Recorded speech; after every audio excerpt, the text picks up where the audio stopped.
गदीर याद रहे, गदीर याद रहे।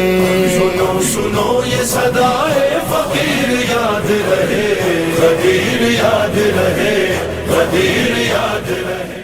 औज़ु बिल्लाहि मिनश शैतानिर रजीम, बिस्मिल्लाहिर रहमानिर रहीम। सल्लल्लाहु अलैहि या वलियल अस्र अदिकना वला तहलिकना। नाज़रीन સલામુન અલૈકુમ। હું ટીએસઆર ટીમ વતી ઈદે અકબર એટલે કે ઈદે ગદીરના આ સિરીઝ યાની કે એલાને ગદીર લા રૈબ ફીમાં આપ સૌનું દિલથી સ્વાગત કરું છું।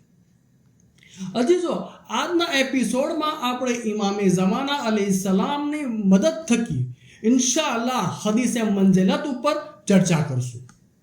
હદીસે મંજિલત હજરત રસૂલ ખુદા સલ્લલ્લાહુ અલૈહિ વસલ્લમની ખૂબ જ પ્રખ્યાત હદીસ છે અને બંને ફિરકા એટલે કે અહેલે તસન્નુન અને અહેલે તશય્યો બંને ફિરકામાં આ હદીસને સ્વીકાર કરવામાં આવી છે અને શિયાના આલિમો આ હદીસ વડે હઝરત અમીરુલ મોમિનીન અલી ઇબ્ન અબી તાલિબ અલૈહિસ્સલામની બિલા ફસ્લ ખિલાફત સાબિત કરી છે અને આ હદીસ દ્વારા હઝરત અલી ઇબ્ન અબી તાલિબ અલૈહિસ્સલામને બીજા સહાબી ઉપર ફઝીલત અને અગ્રતા સાબિત કરી છે।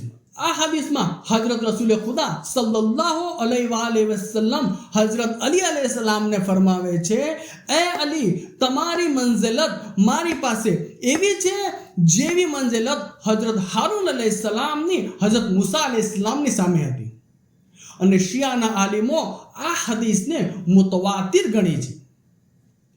આ મતલબની હદીસો હઝરત રસૂલ ખુદા સલ્લલ્લાહુ અલૈહિ વસલ્લમે એકવાર નહીં પણ અવારનવાર આને બયાન કરવામાં આવી છે। દાખલા તરીકે હિજરતની પહેલા હઝરત રસૂલ ખુદા સલ્લલ્લાહુ અલૈહિ વસલ્લમે સહાબીને આપસમાં ભાઈ બનાવતી વખતે આ હદીસ બયાન કરી હતી અને હિજરતની 5 મહિના બાદ જ્યારે સહાબીઓને આપસમાં ભાઈ બનાવતી વખતે આ હદીસ બયાન કરી હતી।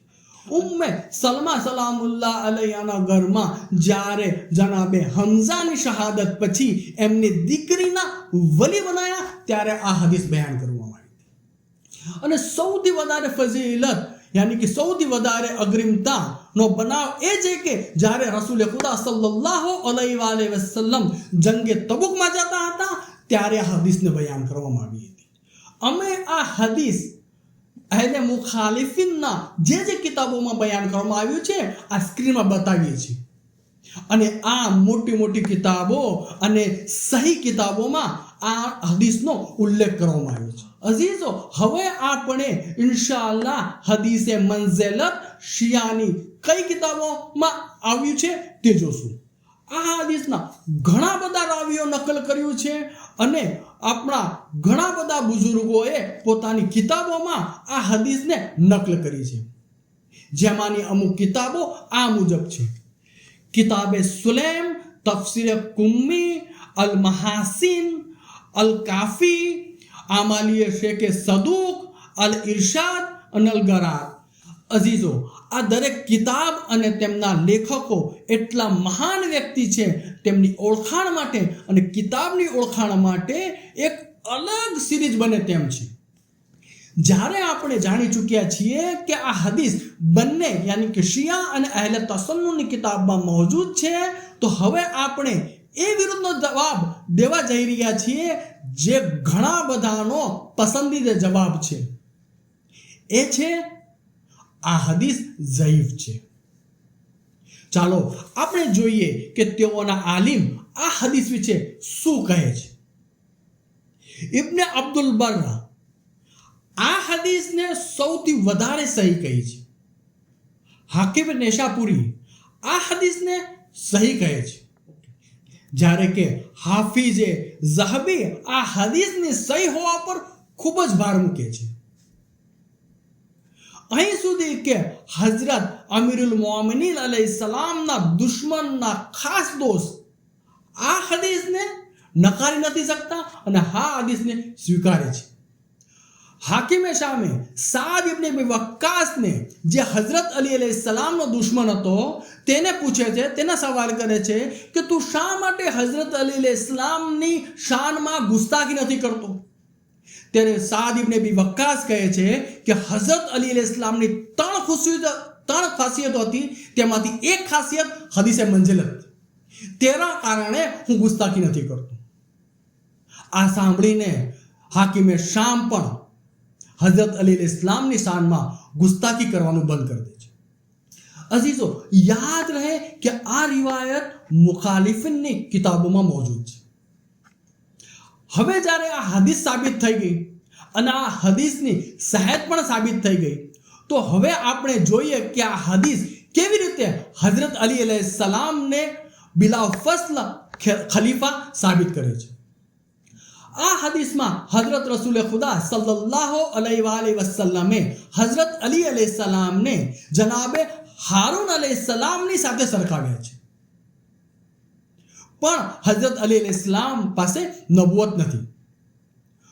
કુરાનની આયત સૂરે તાહામાં 29 થી લઈને 32 માં ફરમાવવામાં આવે છે કે હઝરત મૂસા અલૈહિસ્સલામે જનાબે હારૂન અલૈહિસ્સલામ માટે દુઆ કરે છે કે એમને યાની કે જનાબે હારૂન અલૈહિસ્સલામને પોતાના વઝીર બનાવે.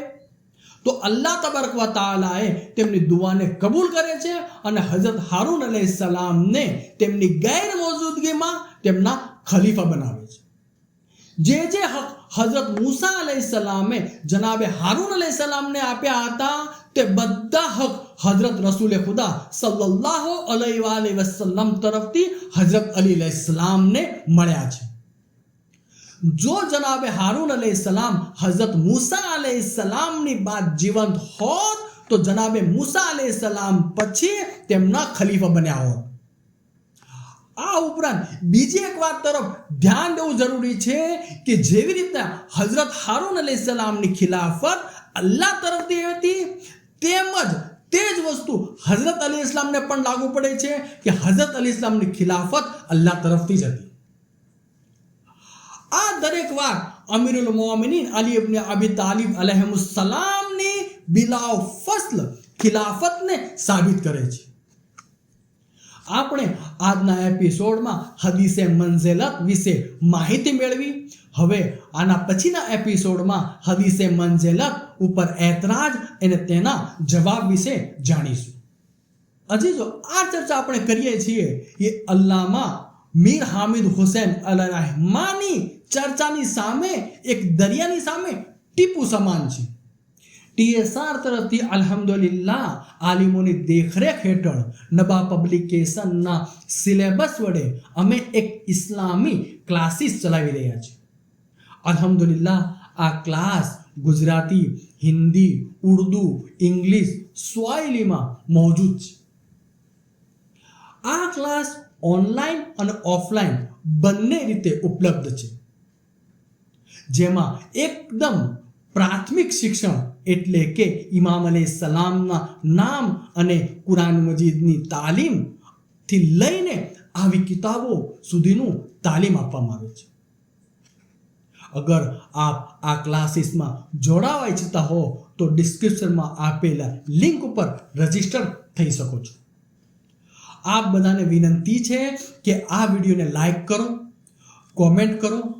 અગર કાંઈ નહીં કોમેન્ટમાં લખી શકતા હો તો ફક્ત એક સલાવતને પોસ્ટ કરો અને બીજા સુધી આ વિડીયોને પહોંચાડો.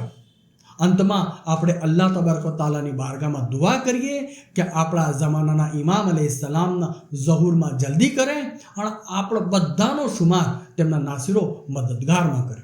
આમીન યા રબ્બલ આલમીન. तो मौला फहाज़ारी मौला